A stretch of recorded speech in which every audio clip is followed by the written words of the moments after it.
एक गांव में एक मूर्तिकार रहता था। वह काफ़ी खूबसूरत मूर्तियां बनाया करता था और इस काम से बहुत अच्छा कमा लेते था। उसे एक बेटा हुआ। उस बच्चे ने बचपन से ही अपने पिता के पास मूर्तियां बनानी शुरू कर दी। धीरे धीरे उसने मूर्तियां बनाना सीख लिया। अब वह बहुत अच्छी मूर्तियां बनाया करता था और पिता अपने बेटे की कामयाबी पर बहुत खुश था और गर्व महसूस करता था। लेकिन जब भी वह मूर्तियां बनाता, हर बार बेटे की मूर्तियां में कोई ना कोई कमी निकाल दिया करता था। वह कहता था, बहुत अच्छा किया है बेटा, लेकिन अगली बार इस कमी को दूर करने की कोशिश करना।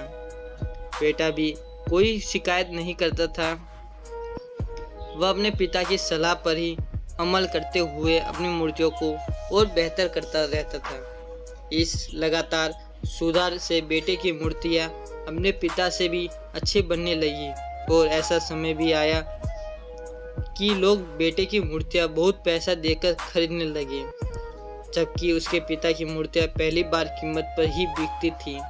पिता अभी भी बेटे की मूर्तियां में कमियां निकाल ही लेता था, लेकिन बेटों को अब यह अच्छा नहीं लगता कि कोई उसकी मूर्तियां पर कमियां निकाले और वह बिना मन की कमियों पर स्वीकार करता था, लेकिन फिर भी अपनी मूर्तियों में सुधार कर ही देता था। एक दिन ऐसा भी आया कि जब बेटे ने सब ने जवाब दे दिया कि पिता इस बार जब कमियां निकाल रहा था, तो बेटा बोला, आप तो ऐसे कहते हैं कि जैसे आप बहुत बड़े मूर्तिकार हो। अगर आपकी इतनी समझ होती तो आपकी मूर्तियां भी कम दाम में नहीं बिकती। मुझे नहीं लगता कि अब आपके सलाह दी गई मुझे ज़रूरत है। मेरी मूर्तियां बिल्कुल ठीक है। पिता ने जब बेटे की यह बात सुनी तो उसने अपने बेटों को सलाह देना और मूर्तियां में कमियां निकालना बंद कर दिया। कुछ महीने तो वह लड़का खुश रहा, लेकिन फिर उसने यह महसूस किया कि लोग अब उसकी मूर्तियां इतनी तारीफ नहीं किया करते जितने पहले किया करते थे और उसके मूर्तियां के दाम बढ़ना भी बंद हो गए और उसकी बिक्री बहुत कम होने लगी। शुरू में तो बेटे का कुछ समझ नहीं आया, लेकिन फिर अपने पिताजी के पास गया और उसने इस समस्या के बारे में सारी बात बताई। पिताजी ने बेटे की बातों को बहुत शांति से सुना, जैसे कि उन्हें अपने पता था कि एक दिन इस प्रकार का सॉल्यूशन आएगा। बेटे ने भी इस बात को नोटिस किया और पूछा, क्या आप जानते हैं कि ऐसा होने वाला है?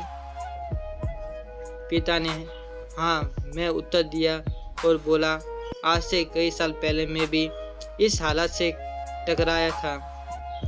बेटे ने सवाल किया, तो फिर आपने मुझे समझाया क्यों नहीं? पिताजी ने जवाब दिया, क्योंकि तुम समझना नहीं चाहते थे और मैं जानता हूँ कि तुम्हारी जितनी अच्छी मूर्तियाँ मैं नहीं बनाता हूँ। यह भी हो सकती है कि मूर्तियाँ के बारे में मेरी सलाह गलत हो।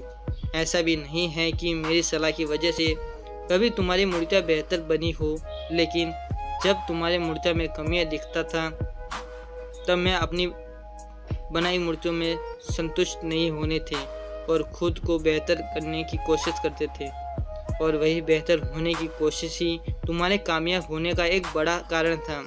लेकिन जिस दिन तुमने अपने काम को संतुष्ट हो गए, तुमने यह भी मान लिया कि अब इसमें तो बेहतर होने की कोई गुंजाइश नहीं है।